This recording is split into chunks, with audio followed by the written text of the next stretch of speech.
As you can see by the title, man, today's topic of the video is Larry Bird's best revenge story. Now, we've seen several Larry Bird's revenge stories. You know what I mean? We already know how Bird was. We know how competitive Bird was. We know how Bird looked for every edge and any type of motivation to come out there and slaughter you. So basically, I guess this is gonna be a different one of the many Larry Bird revenge stories. But before we get into this video, man, do me a big favor, man. Smash that thumbs up button. Also, if you're new to the channel, make sure you subscribe. When you subscribe, click that post notification bell where you be notified on all things Raw Sports Center. Let's get it right. Let's get it ringing now. Letter delivered to Bill Laimbeer before playing a game against him. I want to do a Bill Laimbeer reaction too, cause bro, Bill Laimbeer was a dirty. Like I was laughing at Draymond Green, but Bill Laimbeer is a dirty dude, bro. Like I really want to do a reaction to Bill Laimbeer, most dirty plays. Dear Bill, you. Sincerely, Charles Barkley. And as one might expect, they got into a fist fight that game. Bill Laimbeer always got into fist fights, bro. I'm gonna have to do some bad boy highlight videos. Fight with Laimbeer 3 years in a row was questioned about Bill Laimbeer. He said, "I was always taught if you can't say something nice about someone, Don't say nothing at all. say anything at all." So I'm saying nothing at all. But nobody hated Bill Laimbeer more than Larry Bird. But look, if you look at some of the clips, I can understand why Larry Bird hated Bill Laimbeer.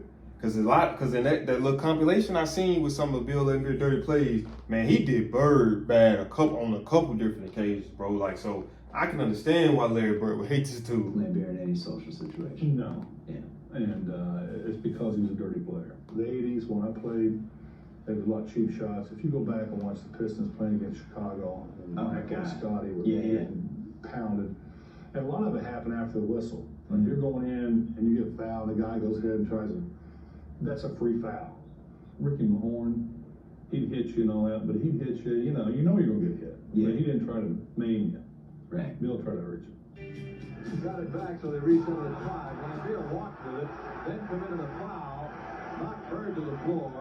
Celtics are very unhappy about it. Yeah, caught Bird in the jaw. Yeah. And Larry got all upset.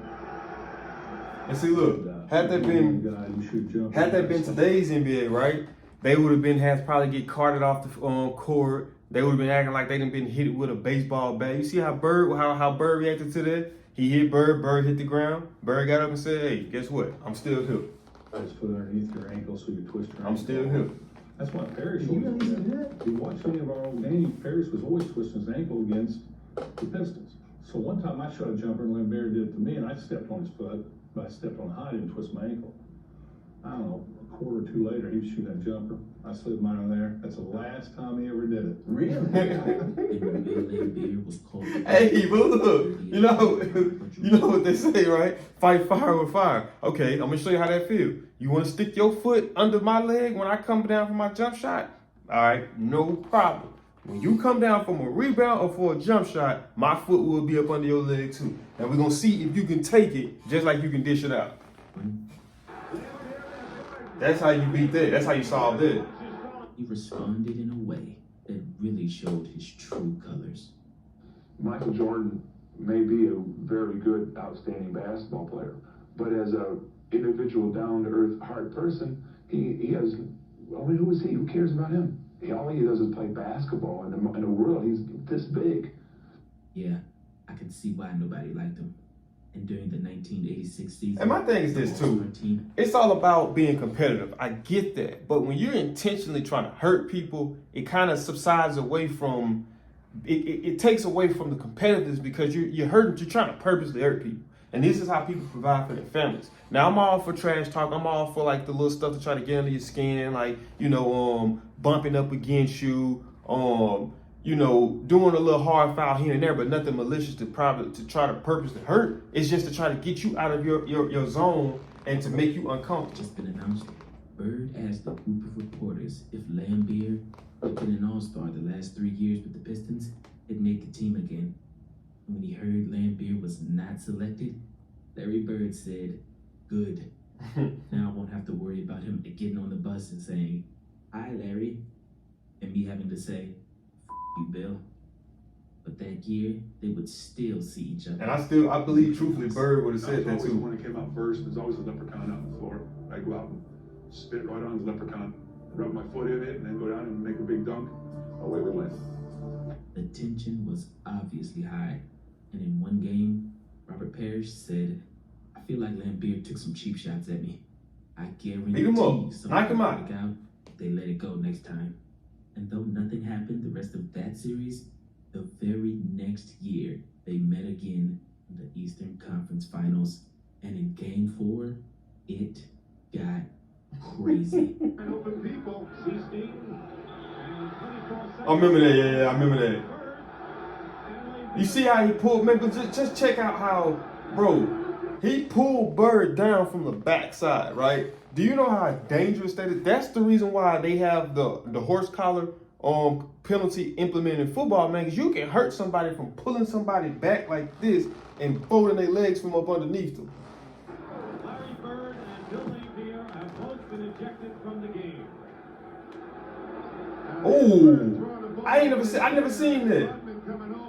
Larry Bird said, Lambeer was backing away from me, didn't want any part of me. I wish they would have cleared the court for about 15 minutes and just let us go at each other. And Bill Lambier, in classic Bill Lambier fashion, he said, I didn't do a thing. I tried to grab hold of him to break his fall. And then he came up swinging. I was victimized. And Larry Bird responded, sure, he wasn't trying to hurt me. And I was trying to throw the ball at the referee. Bill's face just got in the way. You play the same team 4, 5, 6, 7 times right in a row within the space of about 2 weeks. It's got to be bad tempo. Our ball club, I always feel, were retaliators, not instigators. And I think the other team, like Detroit, they are the instigators. And in that next game, when Bill Lambier tried to come out and shake Larry Bird's hand, you know it's a problem when you're having a problem with team after team after team after team. At some point, it has to be you guys. You guys have to be playing dirty because y'all are having these same interactions and altercations from game to game. Just like how in this video specifically is Bird, man, there's several other videos of stuff that Bill to the Bulls with Mike and Scotty, that stuff that Bill Lambier did to a lot of other players, bro. Or Charles Barkley. So it had to have been the bad boys. But I do need to do some bad boys, man. I have respect for my opponents, Larry said. But in my instance, I think Lambier was trying to hurt me. So in Game 5, the Celtics got their revenge. I was at the game, and the crowd just had so much hatred for Lambier for that game. I've never been in any sort of a sporting event where the crowd justifiable hated hatred. that much. And I still am convinced to this day that the crowd convinced Parrish to punch him in the second quarter. Oh, no question. Very gingerly tried to shoot that shot. Nice play by Darren Day. It doesn't fall. The tip by Parrish.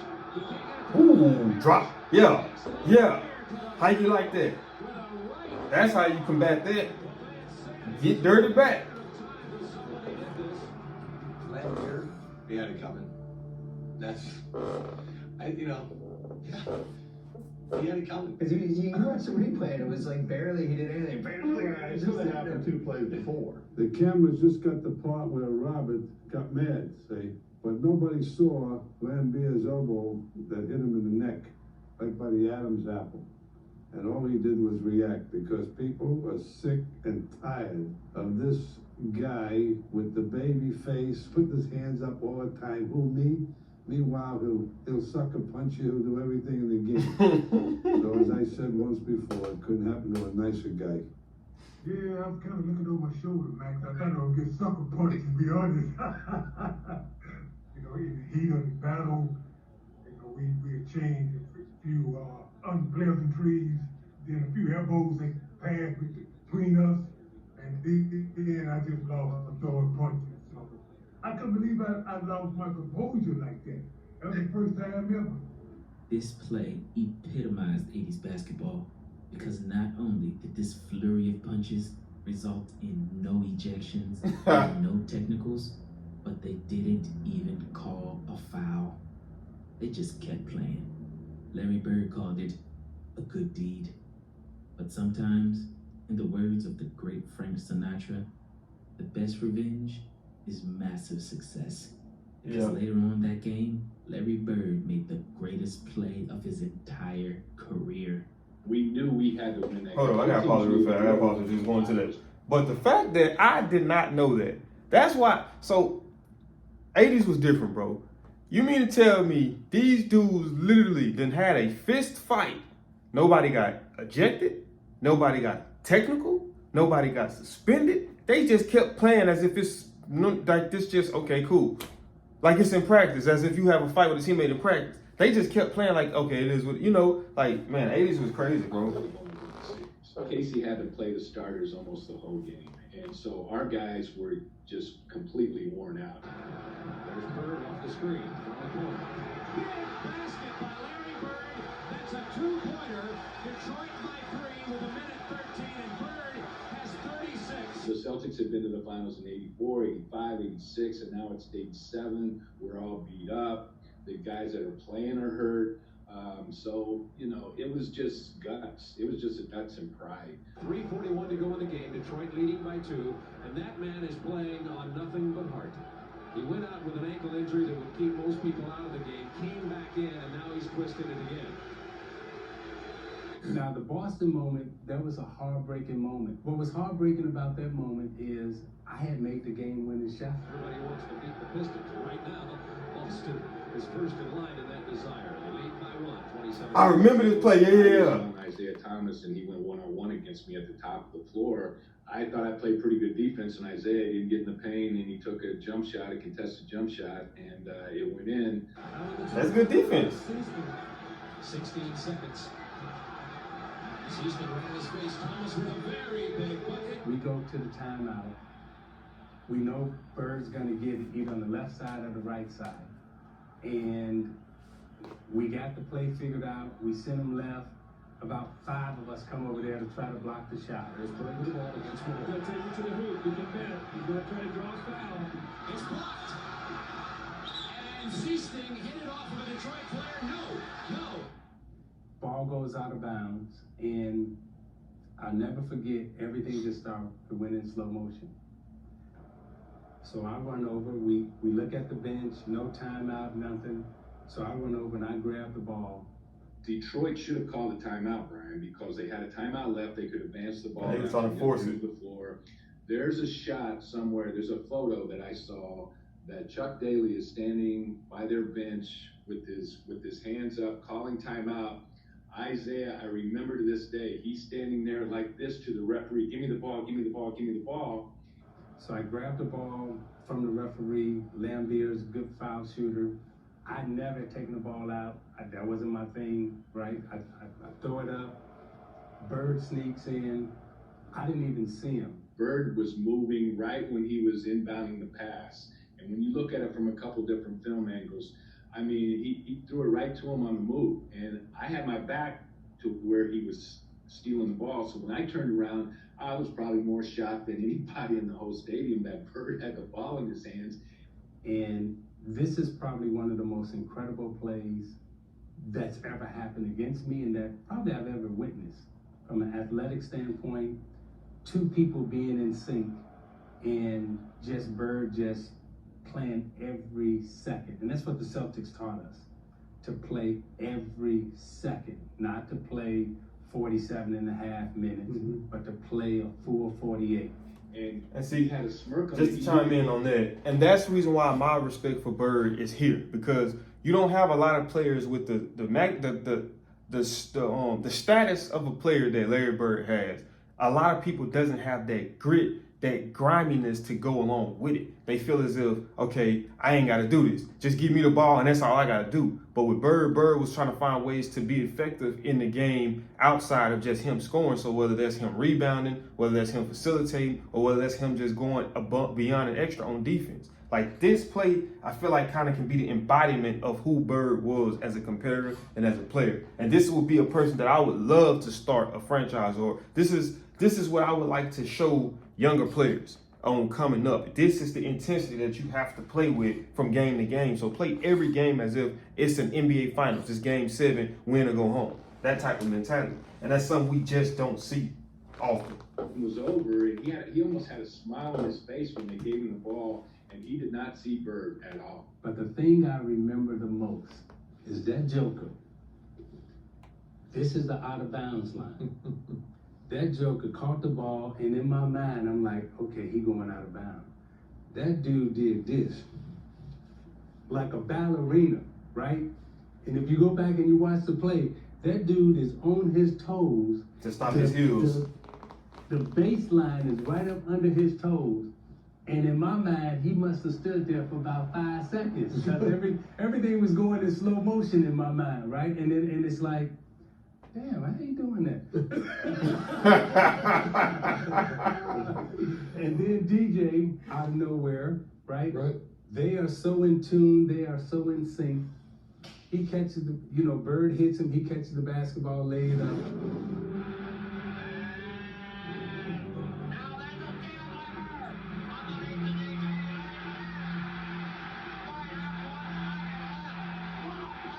Man, I can only imagine how it was to watch Bird live. And as I come back out of the huddle, right, we try to take the ball out of bounds or whatever.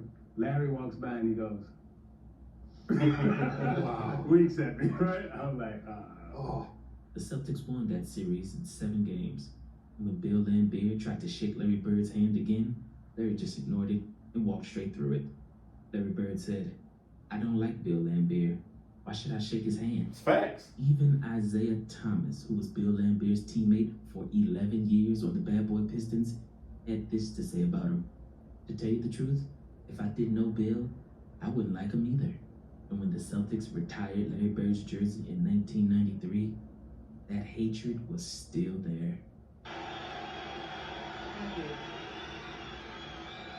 This seems like a perfect night. I mean, except for the fact that Bill Laimbeer couldn't be here.